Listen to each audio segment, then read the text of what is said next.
Good morning, my brothers and sisters. Welcome to episode 75 in the book of Be With Me. I'm going to title today, Tater Tots for God, and I'm going to start with a story. So I have a friend of mine who's in ministry to college students, and she is a middle-aged mother, has raised a family, and as you may know, that a church marches on its stomach, and certainly a college ministry marches on its stomach. So she has turned the idea of a snack sign-up sheet upside down. So at the beginning of semester, she passes around a sign-up sheet for snack. She passes this around, and every kid fills in what snack the college kid wants my friend to make for them. So maybe they want cupcakes. Well, then she makes cupcakes. Maybe it's cookies. She'll make cookies.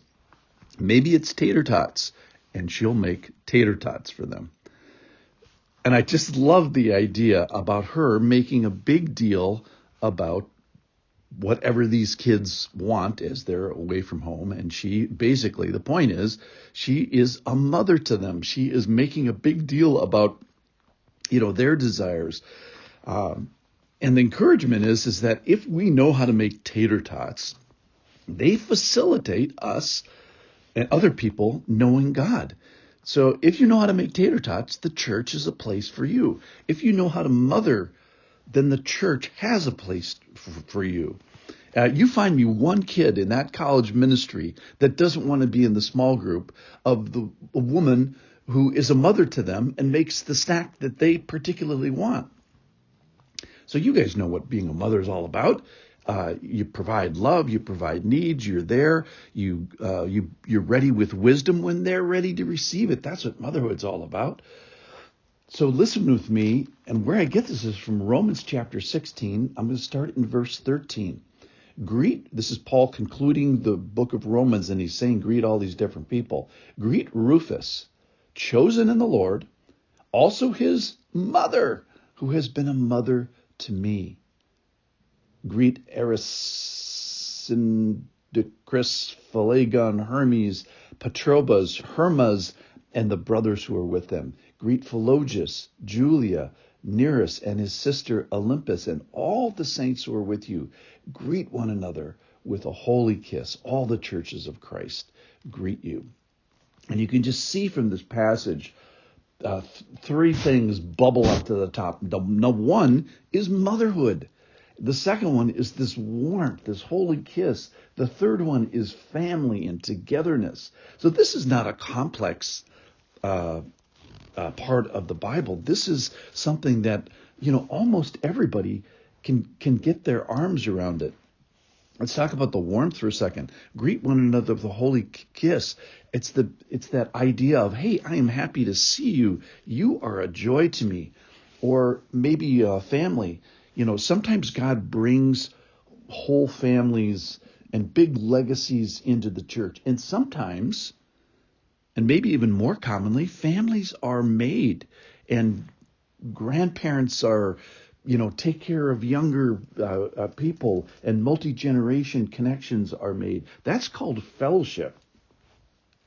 The term here is the saints that are with them. And if you're walking alone, and if these characteristics of family and warmth, if these characteristics and motherhood, if these characteristics don't characterize your Christian walk, then you are not following the pattern in the New Testament. And you probably could do better. Here's your little rebuke for the day. You probably could do better following the patterns that are in the Bible. The Bible basically says here today, go mother someone. Paul honors this person and elevates the gift of motherhood and sort of almost the non-complexity of motherhood. Half the people in the church know what this means. So the question here is, does warmth characterize your Christian walk? Well, if not, then perhaps go invite some people over.